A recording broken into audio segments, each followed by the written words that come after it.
మంచి ఆలోచనతో చక్కటి ప్రణాళికతో ముందుకు వెళితే జిల్లాలో అభివృద్ధి పనులకు నిధుల కొరత లేదని జిల్లా కలెక్టర్ డాక్టర్ శ్రీధర్ చెరుకూరి అన్నారు. జలధార జలహారతి సాగునీటి సంరక్షణ కార్యక్రమంలో భాగంగా మైదుకూరు మండలంలో చెరువుల అభివృద్ధి పనులకు ఆయన శ్రీకారం చుట్టారు. మైదుకూరు మండలం శెట్టివారిపల్లి చెరువుకు నీరు అందించే పనులను స్థానిక ఎమ్మెల్యే పుట్టా సుధాకర్ యాదవ్ తో కలిసి జిల్లా కలెక్టర్ డాక్టర్ శ్రీధర్ చెరుకూరి ప్రారంభించారు. అనంతరం నిర్వహించిన గ్రామ సభలో కలెక్టర్ మాట్లాడుతూ నీరు అమూల్యమైన సంపదాన్ని దాన్ని సంరక్షించేందుకు ప్రభుత్వం 100 రోజుల యాక్షన్ ప్లాన్ చేపట్టిందన్నారు. చెరువుల పునరుద్ధరణ, భూగర్భ జలాల పెంపు, సాగునీటి సంరక్షణ లక్ష్యంగా అన్ని శాఖలు సమన్వయంతో పనిచేయాలని సూచించారు. రాష్ట్రంలో ఎక్కడ కూడా లేదు. మన జిల్లాలో మన ఎమ్మెల్యే గారు లాంటి వారి అందరి సహకారంతో రైతు పండుగ నిర్వహిస్తున్నాం. 22, 23, 24 తారీఖుల్లో మన కడపలో దేశంలో ఉన్నటువంటి అత్యుత్తమైనటువంటి సైంటిస్టులందరినీ కూడా అక్కడ పిలుస్తున్నాం, కంపెనీలను పిలుస్తున్నాం. అలాగే ఇవాళ రేపట్లో గ్రామాల్లో యువత వ్యవసాయంలోకి వచ్చిన తర్వాత నూతన బరవడి సృష్టిస్తున్న చెల్లించుకున్నట్టయితే అంటే డైరెక్ట్గా ఒక రైతు అంటే ఈ పథకం కానీ లేకపోయినట్టయితే ఏం చేయాలి?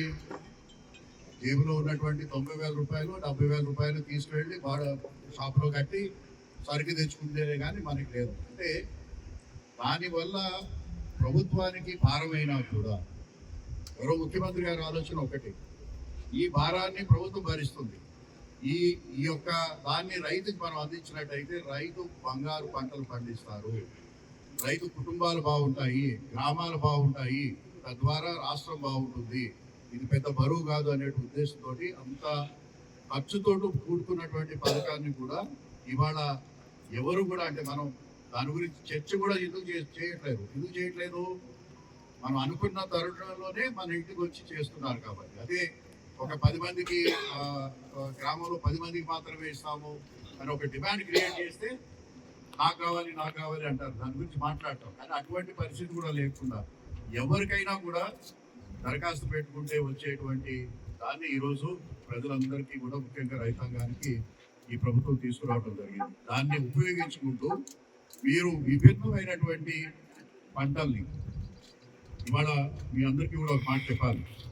ఇవాళ ఈ మండలంలోనే పక్కకి వెళ్తే కేసీ కెనాల్ బెల్ట్లో కాజీపేటలో కానీ, దువ్వూరులో కానీ, లేకపోతే ఇంకా ఈ మండలంలో కూడా కొన్ని మండలాల్లో గ్రామాల్లో వరి పండిస్తున్నారు.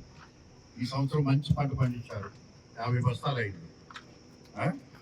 మన ఎమ్మెల్యే గారు కూడా చెప్పారు.